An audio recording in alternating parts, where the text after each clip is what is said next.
Hello students, how are you. So students, आज हम solve करेंगे एक्सरसाइज 8.1 का question number 11th। Previous question जितने भी थे वो मैंने ऑलरेडी अपलोड कर दिए अपने चैनल पे, उनका सोल्यूशन।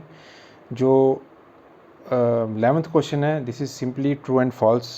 ठीक है, हम एक एक करके इसको गो थ्रू कर लेते हैं और जो भी इसके आंसर्स हैं हम इधर ही मेंशन कर देंगे। जैसे the value of tan a is always less than 1।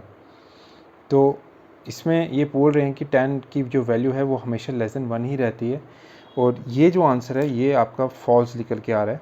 मैं यहाँ पे शीट पे ही इसको मेंशन कर लेता हूँ आपके इधर साथ में। जो फर्स्ट पार्ट है इसका आंसर फॉल्स निकल के आ रहा है। फॉल्स क्यों निकल के आ रहा है? क्योंकि जो tan की वैल्यू रहती है, मैं इनका एक टेबल है वो आपको दिखाता हूँ, 1 सेकेंड। यहाँ पर देखिए, tan की जो वैल्यू है वो यहाँ पे 60 में, tan की वैल्यू यहाँ पर 60 पे कितनी निकल के आ रही है? √3।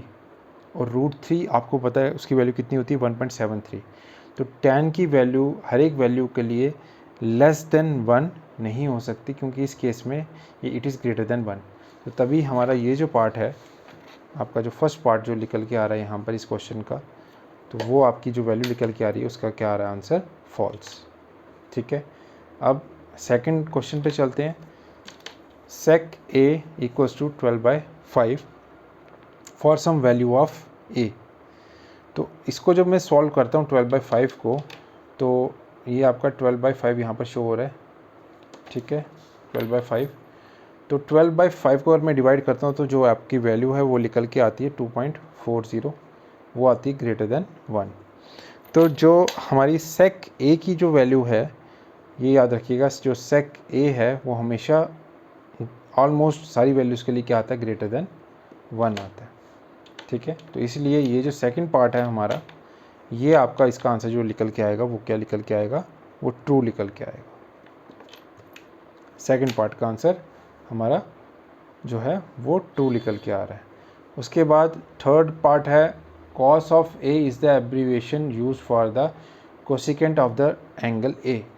तो cos a की जो एब्रीविएशन है वो यूज़ की जाती है फॉर द कोसिकेंट, जो इसका फुल फॉर्म है, लेकिन ये ट्रू नहीं है। ठीक है, जो थर्ड पार्ट है हमारा वो हमारा निकल के आता है फॉल्स, क्योंकि जो cos एब्रीविएशन है, cos ऑफ a, वो यूज़ अप होती है हमारी कोसाइन ऑफ a के लिए। एब्रीविएशन इसकी है कोसाइन, इन्होंने बोला है कोसिकेंट, वो जबकि यूज़ होती है कोसाइन के लिए। तो ये हमारा जो थर्ड पार्ट है वो हमारा फॉल्स निकल के आता है। नेक्स्ट पे चलते हैं फोर्थ में वो जो क्वेश्चन पुटअप कर रहे हैं यहाँ पर, cot a is the product of cot and a। ठीक है, ये प्रोडक्ट होगा cot का और a का। cot a का मतलब होगा product of cot and a। लेकिन ये आपका जो पार्ट है, ये भी इसका आंसर भी क्या आ रहा है? आपका फॉल्स।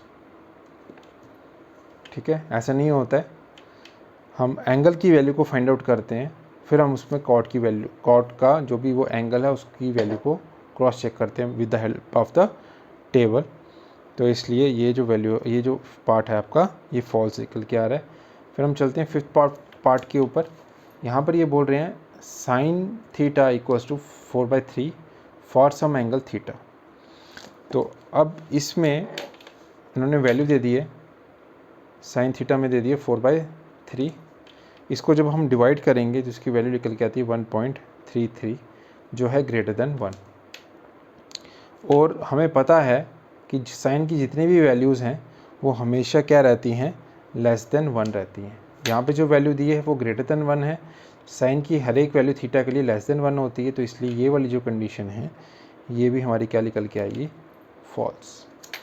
तो ये हमारा जो था क्वेश्चन नंबर 11th एक्सरसाइज 8.1 का 10th class introduction to trigonometry chapter का, ये हमारा कंप्लीट हुआ। और इसके बाद ये हमारी एक्सरसाइज भी हमारी ये कंप्लीट हुई है। इसके बाद हम नेक्स्ट एक्सरसाइज 8.2 को स्टार्ट करेंगे हमारी नेक्स्ट वीडियो में। और अगर आपको कोई भी डाउट है स्टिल, आप हमारे इन व्हाट्सएप नंबर पे आप हमें मैसेज कर सकते हैं।